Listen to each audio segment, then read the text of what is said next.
Ce soir, nous allons parler des états. Lorsque nous ouvrons la Bible et lisons l'histoire qui nous est donnée, nous pouvons penser que nous parlons de personnes qui ont vécu, d'individus, de personnes qui sont comme nous. Mais ce n'est pas le cas. Les personnages décrits dans la Bible ne sont pas les individus nommés. Ils sont simplement des états signifiés par ces noms. Par exemple, le nom de Moïse, ou le nom d'Abraham, ou n'importe quel nom que vous trouvez dans les Écritures, ce ne sont pas des individus comme vous et moi. Il s'agit simplement d'un état de conscience par lequel l'individu, vous et moi, l'être immortel, passons par ces états. Le mot Moïse signifie naître. C'est l'ancien imparfait du verbe égyptien naître. Abraham, le père des multitudes, nous commençons par là en passant par des états. Vous et moi passons par ces états pour arriver à notre propre rédemption. Nous arrivons à la fin, et cet état est personnifié dans les Écritures. Les hommes prennent cette personnification et la vénèrent comme une personne, la collent au mur, puis se croisent devant elle et deviennent sincères, sans savoir s'il s'agit d'un état. Nous devons donc apprendre à faire la distinction entre les états et les individus qui passent par ces états. Ces états sont éternels. Ils sont éternels. Vous êtes un être mortel et vous passez par des états. Les états restent permanents pour toujours. Cependant, on passe d'un état à l'autre. Nous changeons d'état. Les états ne changent pas. Nous changeons d'état. Mais nous, l'individu, nous sommes éternels. C'est comme se déplacer dans une ville. La ville reste, mais nous passons. Il serait stupide de penser que parce que nous avons quitté la ville, celle-ci a cessé d'exister. La ville demeure, et nous continuons. Nous passons d'un état à un autre. Et finalement, nous arrivons à la fin. Cette fin est décrite dans les Écritures sous le nom de Jésus. Mais c'est un état. Vous êtes l'être mortel qui passe d'un état à l'autre. Lorsque vous arrivez à la toute fin, vous êtes dans cet état. C'était prédéterminé. Ils nous ont tous été montrés avant que nous ne commencions. On nous a montré l'état appelé Abraham. Nous avons tous vu en détail. Et si nous y sommes entrés à contre-cœur ou non, qui sait, Paul nous dit que nous avons été soumis à la fécondité, non de plein gré, mais par la volonté de celui qui nous a soumis avec espérance. Et l'espérance était que nous obtiendrons la liberté glorieuse des fils de Dieu. On nous a donc dit que ce n'était pas tout à fait une soumission volontaire de notre part, mais nous avons gardé la vision divine, comme l'a dit Paul au temps de la détresse. C'est ainsi que nous poursuivons notre voyage. Dans ce monde, vous et moi pouvons créer des états, mais les états spirituels sont éternels. Nous créons un état ici. Il n'est pas éternel. Nous créons un état pour délivrer les individus pour toujours. Je dois faire la distinction entre l'être et l'état dans lequel il se trouve.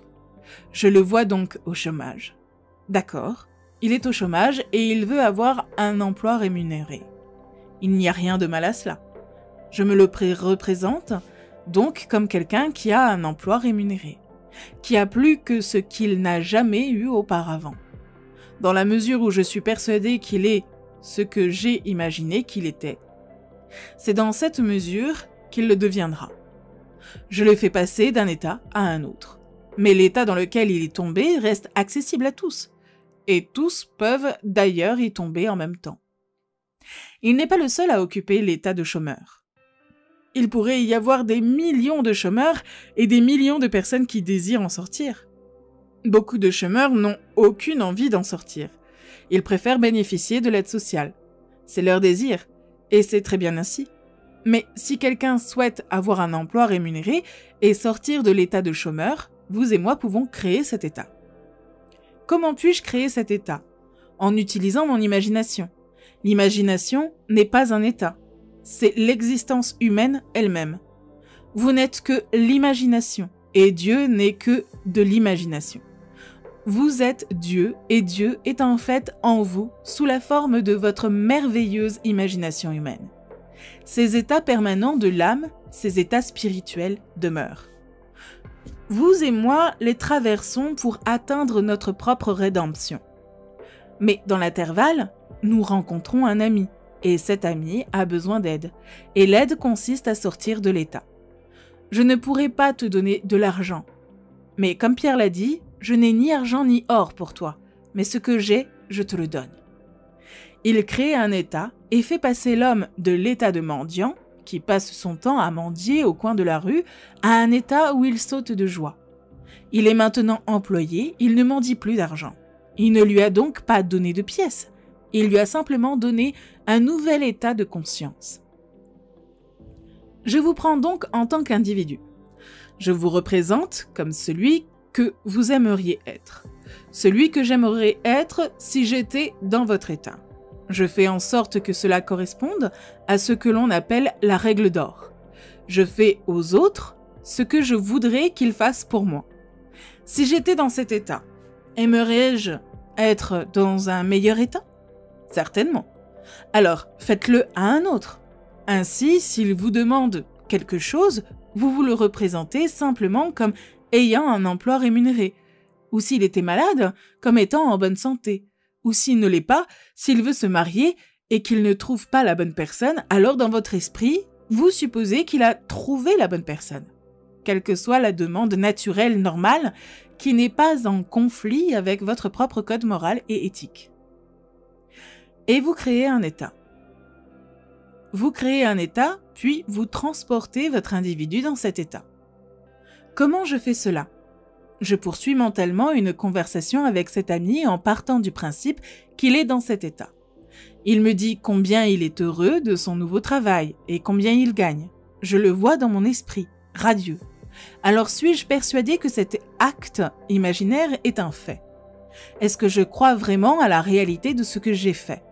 Est-ce que je crois que l'imagination crée la réalité? Oui, je le crois.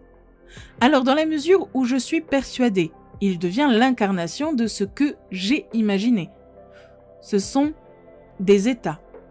L'homme doit donc faire la distinction entre l'individu et l'état dans lequel il se trouve.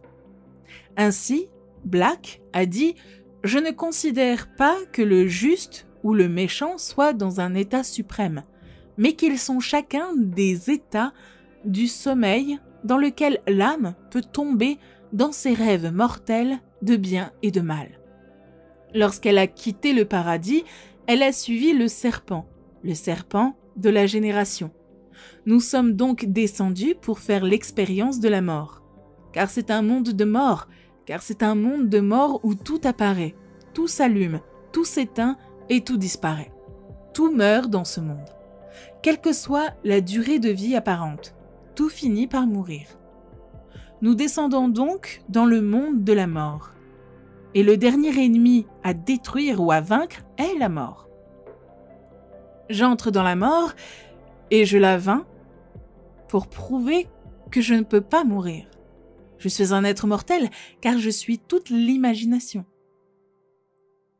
Partagez avec nous en commentaire ce que vous retenez de cette vidéo. Vous aiderez d'autres personnes et cela nous ferait très plaisir de vous lire. Merci d'avoir regardé la vidéo jusqu'à la fin. N'oubliez pas de liker et de partager la vidéo avec vos amis. À très bientôt sur Espace Motivation.